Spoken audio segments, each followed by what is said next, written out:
குருவடிகளே சரணம். Hello friends and viewers, எல்லாருக்கும் வணக்கம். 14 சித்தர்கள் பாடல் வரிசையில் பட்டினத்தார் அவர்களுடைய பாடல்களும் அதற்கான விளக்கமும் பார்த்துட்டு இருக்கோம். இப்போ நம்ம பார்க்க போற பாடல் அருள் புலம்பல் என்ற தலைப்பின் கீழ் வரும் 16வது பாடல். நீர்க்குமிழியாம் உடலை நித்தியமாய் எண்ணுதே ஆர்க்கும் உயராசை அழியேனே என்குதே. நித்தியமாய் அப்படின்னா நிலையானதாய், ஆர்க்கும் உயராசை அப்படின்னா அனுபவிக்கும் மிகுதியான ஆசை அப்படின்னு அர்த்தம். என் அறியாமை கொண்ட உள்ளமானது நீர் குமிழியை போன்று தோன்றி அழியும் இந்த உடலை அழிவில்லாததாய் எண்ணுகின்றது. அனுபவிக்கும் மிகுதியான ஆசையும் இருந்து கொண்டே இருக்கின்றது அப்படின்னு சொல்லியிருக்காரு. இதுதாங்க இந்த வரிகளோட அர்த்தம். அடுத்தது பாடல் 17. கண்ணுக்கு கண் எதிரே கட்டையில் வேக கண்டும் எண்ணும் திறமாய் இருப்போமென்று எண்ணுதே. திறமாய் அப்படின்னா நிலைத்திருப்பதாக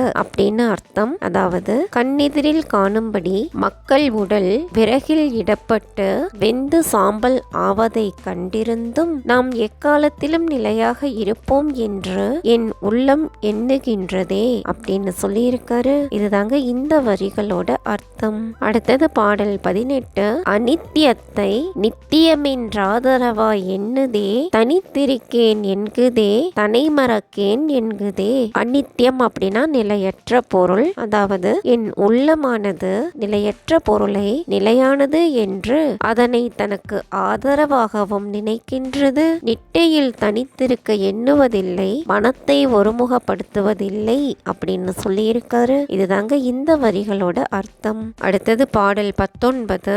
நரக குழியும் மின்னும் நான் புசிப்பேன் என்குதே உரக படத்தல்குள் உனை கெடுப்பேன் என்குதே. புசிப்பேன் அப்படின்னா விழுங்குவேன், உரகம் அப்படின்னா பாம்பு. அதாவது நரக குழியும் இன்னும் நான் உன்னை எடுத்து விழுங்கி விடுவேன் என்கின்றது. பாம்பின் படம் போன்றிருக்கும் பெண்களின் அல்குலும் உன்னை கெடுத்து அழிப்பேன் என்கிறது அப்படின்னு சொல்லியிருக்காரு. இதுதாங்க இந்த வரிகளோட அர்த்தம். அடுத்தது பாடல் 20. குறும்பை முளையும் குடிக்கெடுப்பேன் என்குதே அரும்பு விழியும் என்றன் ஆவி உண்பேன் என்குதே. குறும்பை அப்படின்னா தென்னங்காய், அரும்பு அப்படின்னா குவளை மலர், ஆவி அப்படின்னா உயிர். அதாவது பெண்களின் தென்னங்காயை போன்ற கொங்கையானது என் குடும்பத்தை கெடுத்து விடுவேன் என்கின்றது. அவர்களின் குவளை மலர் போன்ற கண்கள் உயிரை பறிப்பேன் என்கின்றன அப்படின்னு சொல்லியிருக்காரு. இதுதாங்க இந்த வரிகளோட அர்த்தம். அடுத்தது பாடல் 21. மாதர் உருக்கொண்டு மரளி வஞ்சம் எண்ணுதே ஆதரவு மற்றுங்க அரக்காய் உருகிரண்டா. மாதர் அப்படின்னா பெண்கள், மரளி அப்படின்னா யமதர்மன். யமதர்மன் பெண்களின் உருவத்தை கொண்டு என் உயிரை பறிக்க எண்ணுகின்றான். அதனால் பெண்கள் மீது உண்டான ஆசையினால் உள்ளமானது உதவியின்றி நெருப்பில் இட்ட அரக்கு போன்று உருகுகின்றது அப்படின்னு சொல்லியிருக்காரு. இதுதாங்க இந்த வரிகளோட அர்த்தம். அடுத்தது பாடல் 22. கந்தனை ஈன்றருளும் கன்னிவனநாதா எந்த விதத்தில் நான் ஏறி படருவண்டா.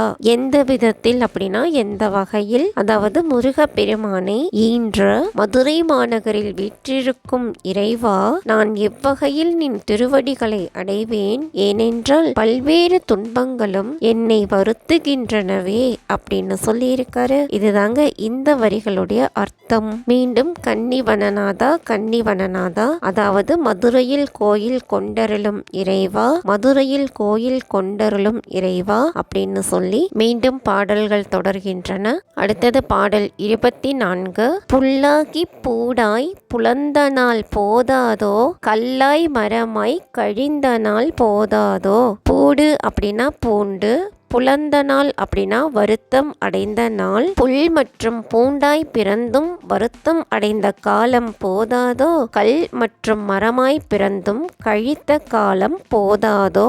இதுதாங்க இந்த வரிகளோட அர்த்தம்.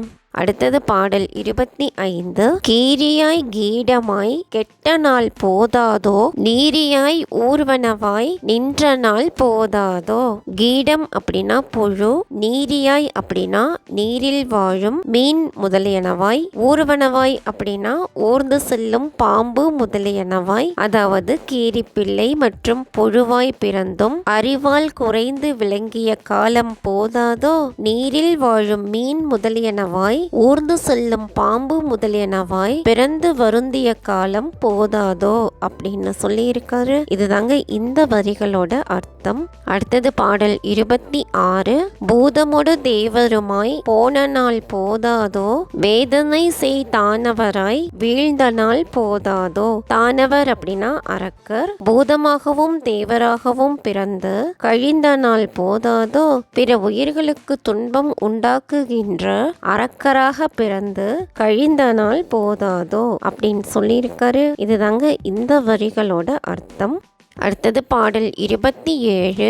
அன்னை வயிற்றில் அழிந்த நாள் போதாதோ, மன்னவனாய் வாழ்ந்து மரித்த நாள் போதாதோ. மரித்த அப்படின்னா இறந்த, தாயின் கருப்பையில் வெளிப்படாமல் இறந்து போன காலம் போதாதோ, அரசனாய் இருந்து இறந்த காலம் போதாதோ அப்படின்னு சொல்லியிருக்காரு. இதுதாங்க இந்த வரிகளோட அர்த்தம். அடுத்தது பாடல் 28. தாயாகி தாரமாய் தாழ்ந்த நாள் போதாதோ, சேயாய் பொருடனுமாய் சென்ற நாள் போதாதோ. தாரம் அப்படின்னா மனைவி, சேய் அப்படின்னா மகன், புருடன் அப்படின்னா கணவன். சில உயிர்களுக்கு அன்னையாகவும் சில உயிர்களுக்கு மனைவியாகவும் இருந்து கழித்த காலம் போதாதோ, சிலருக்கு மகனாகவும் சிலருக்கு கணவனாகவும் இருந்து கழித்த நாள் போதாதோ அப்படின்னு சொல்லியிருக்காரு. இதுதாங்க இந்த வரிகளோட அர்த்தம். அடுத்தது பாடல் 29. நோயுண்ணவே மெலிந்து நொந்த நாள் போதாதோ,